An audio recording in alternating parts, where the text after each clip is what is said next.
আসসালামু আলাইকুম সবাইকে নতুন বছরের শুভেচ্ছা জানিয়ে শুরু করতে যাচ্ছি আজকের এই ভিডিওটি। দেখতে পাচ্ছেন আমি একটি চকলেট কেকের ডেকোরেশন করেছি, সেটাই আমি আজকে দেখানোর চেষ্টা করেছি। আর আমি এটি 2 ডিমের চকলেট কেক বানিয়েছি। আর 2 ডিমের চকলেট কেক কীভাবে বানাতে হয় তার সঠিক রেসিপিটি আমার চ্যানেলে দেওয়া আছে, চাইলে আপনারা দেখে নিতে পারেন। তো ভিডিওটি লং হয়ে যাবে, যার কারণে আমি শুরু থেকে দেখাচ্ছি না। তো আমি বেক করা থেকে দেখাচ্ছি। তো দেখতেই পাচ্ছেন কতটা সফট এবং স্পঞ্জি হয়েছে। এখন আমি এটা চারপাশ থেকে সমান করে কেটে নিব। আর এভাবে ঘুরিয়ে ঘুরিয়ে কেটে নিলে স্লাইসটা সমান হয়, তা না হলে দেখা যায় যে উঁচু নিচু হয়ে যায়, তখন ডেকোরেশনের ক্ষেত্রে একটু অসুবিধা দেখা দিতে পারে। তো দেখতে পাচ্ছেন কেকটা কতটা সফট হয়েছে। তো আমি 3 লেয়ারে করে নিব। তো ফার্স্ট লেয়ারে আমি একটু লিকুইড দুধের সাথে চিনি মিশিয়ে এটাকে আমি একটু ভিজিয়ে নিব। এতে করে কেকটা আরও সফট হবে এবং ক্রিম দেওয়ার পর বা ডেকোরেশনের পর পরবর্তীতে ফেটে যাওয়ার কোনো চান্স থাকবে না। তো আমি এখন এখানে কিছুটা ক্রিম দিয়ে দিয়েছি, আমি হুইপিং ক্রিম দিয়েছি এবং এখানে আমি চকলেট চিপস দিয়ে দিয়েছি। এতে করে প্রতিটি বাইটে কেকের খুবই টেস্টটা বেড়ে যায়। তো সেমভাবে আমি আরেকটা লেয়ারও করেছি। এভাবে আমি প্রত্যেকটি লেয়ারে ক্রিম, মিল্ক সিরাম এবং চকলেট চিপস দিয়ে পুরো কেকটা কাভার করে নিব। তো আমি এখন কেকটাকে ক্রাম কোটিং করে নিব।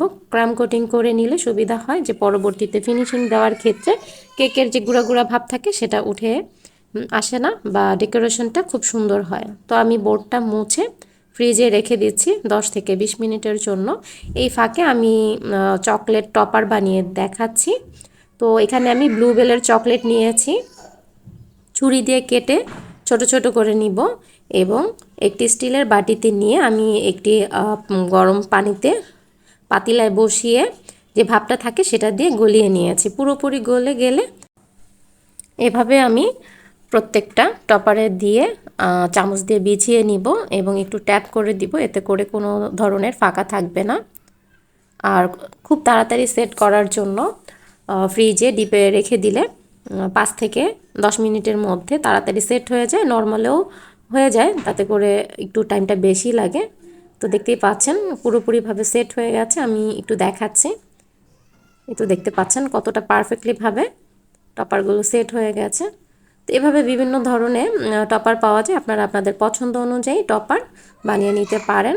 তো এদিকে আমি 10 মিনিট পর কেকটাকে ফুল ফিনিশিং দেওয়ার জন্য একটি পাইপিং ব্যাগের মধ্যে ক্রিম ভরে এটা লাগিয়ে দিচ্ছি।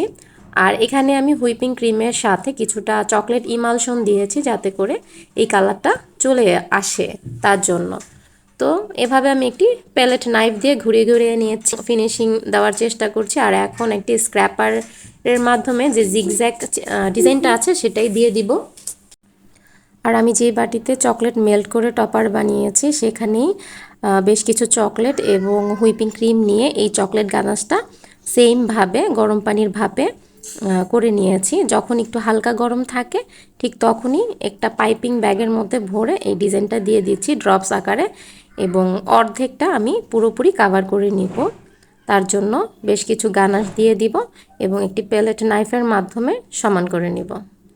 তো এভাবে ডিজাইনটা খুবই সহজ লেগেছে আমার কাছে, তাই আমি এভাবে করার ট্রাই করেছি। আর এখন আমি একটু 1M নজেলের মাধ্যমে বেশ কিছু ফ্লাওয়ার্স দিয়ে দিচ্ছি। এই ফ্লাওয়ার্সটা দেখতে খুবই ভালো লাগে, গোলাপ ফুলের মতো। তো এরকমভাবে আমি দিয়ে দিচ্ছি।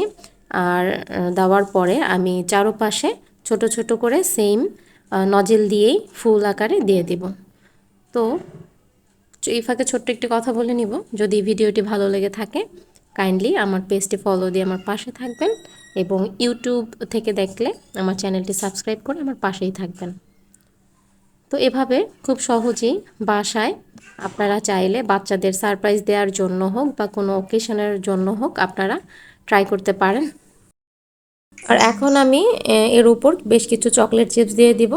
এগুলো যে কোনো বেকার শপে পেতে পারেন এবং অনলাইন পেজ থেকেও নিয়ে আসতে পারেন। আর কেক বানানো হচ্ছে নিজের উপর, এটা আপনারা যত ট্রাই করবেন তত ভালো হবে। আমার তো কেক বানাতে অনেক ভালো লাগে। আমি এই কেকটা যখন বানিয়েছি তখন রাত 12টা বাজে, তখন আমি এটা বানিয়েছি। আর অনেকে বলে যে কেক ভালোভাবে বেকড হয় না, পারফেক্টলি হয় না। তো আমি মনে করি যত প্র্যাকটিস করবেন ততই আপনারা মানে সাকসেস হতে পারবেন। আর কেক এভাবে কেটে নিলে হয় কি অনেকগুলো পিস সমানভাবে কেটে নেওয়া যায় এবং বেশ কিছু পিস হয়। তো আমি একটু কেটে দেখাচ্ছি। তো এভাবে আপনারা বাসায় সুন্দরভাবে সার্ভ করে নিতে পারেন। তো আজ এই পর্যন্ত, আপনারা সবাই ভালো থাকবেন, সুস্থ থাকবেন। ফিরে আসবো নতুন ভিডিও নিয়ে। আল্লাহ হাফেজ।